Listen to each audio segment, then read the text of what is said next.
Certain people are blessed to be a great songwriter. Certain people are blessed to be a great artist, a great performer. Few are blessed to be both.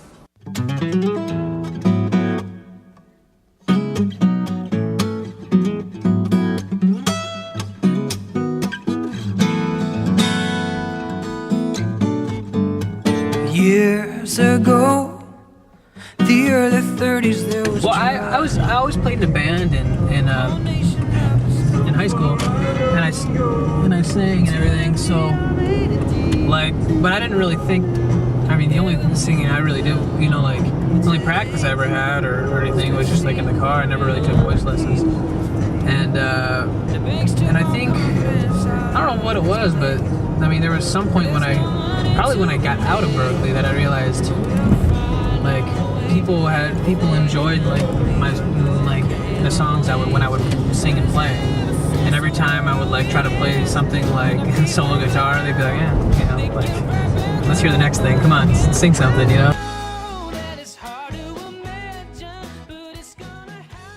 With songwriting, hopefully one can hear through a bad performance of a song or a bad display or demonstration of a song. But the optimum situation is when the song itself is crafted in an excellent way and it's presented in an excellent way. Are you tired? Do you want someone to come along and help you stay? I'd lived in Philadelphia for 5 years before I moved back up here to New York. And at the time, the music scene in Philadelphia was rich. There was just a lot of it going on and great songwriters. And 3 of the songwriters were friends of mine who were sort of making careers for themselves. Amos Lee, George Stanford, Melody Gardot, and they're all doing great things right now. But at the time, it was just sort of this like really cool community.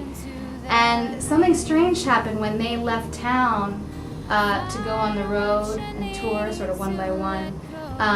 The remaining community had this sort of sense of loss and like sort of desperation, kind of searching for what they were going to do next. Like okay, my friends are doing this, like what am I going to do?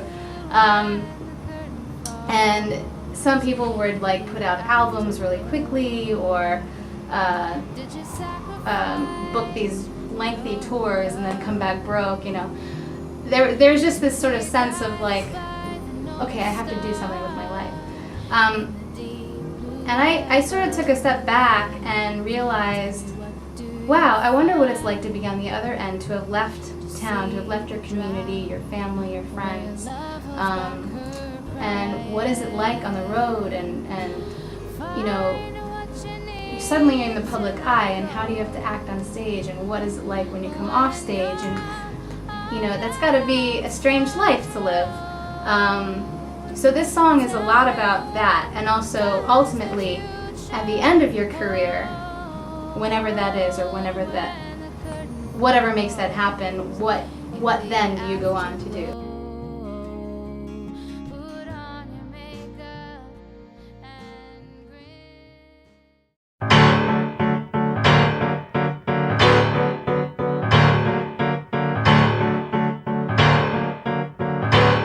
Goals to reach the next level, I think start now.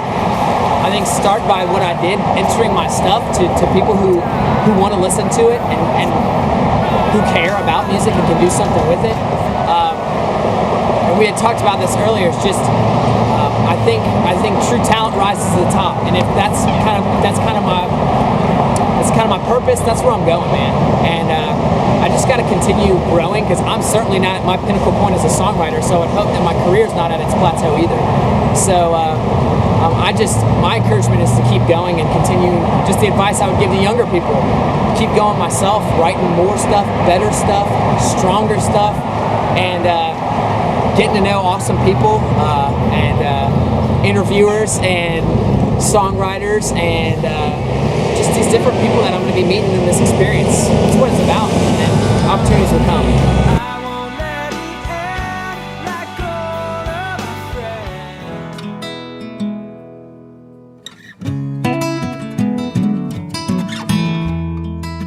We've done everything in the book.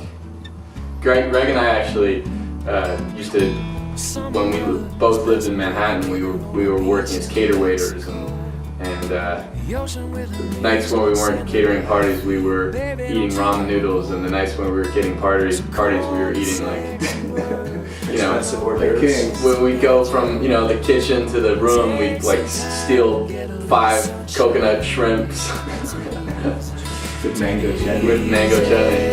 Oh, take it easy on me, baby. Gotta take it easy.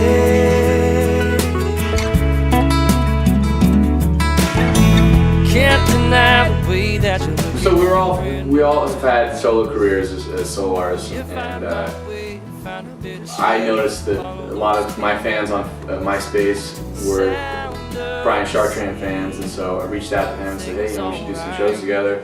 And we booked a tour together and went out on the road, had a great time, started collaborating. I started backing up Brian on his tunes, he did the same for me.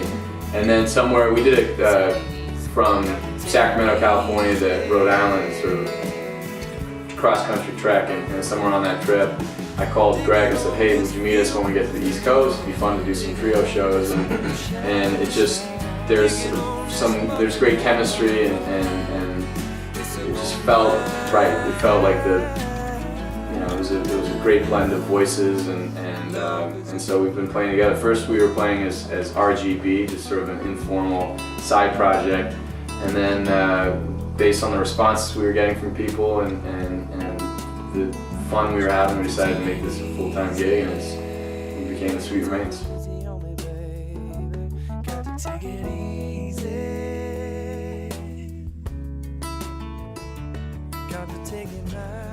Songwriting Circle is all about, you know, the artist and the song. You hear the song and it's stripped down, you know, bareness. You can really listen to the lyrics, and you can, you know, it's not overly produced, just the artist up there predominantly, maybe 1 or 2 pieces of accompaniment, more often than not solo, you know, doing the song, and it's about the song. I find myself singing same old songs these days. It is also the title track of my latest CD. It's my 4th CD I've made, and it's definitely literally the prize piece of the album, I think. It's the song that if I was in a room full of strangers and they asked me to play a song, that would probably be the song that I would play. And I don't know why exactly, but it just, for me, it just means the most. It's probably the song I'm most proud of. And somebody asked me last night if it was personal or more a narrative to society, if you will, and it's kind of both. You know, it's about getting yourself through a tough time in your life, and I think that some of the best songs are songs that lots of people can relate to in as many ways as possible. So you'll have to listen to the song if you want to dissect it yourself. Who are you fooling? It's your wheels that slow you down, down. The friends that you're choosing, you can't fall back on them with ease. High time you get yourself back together, piece by piece.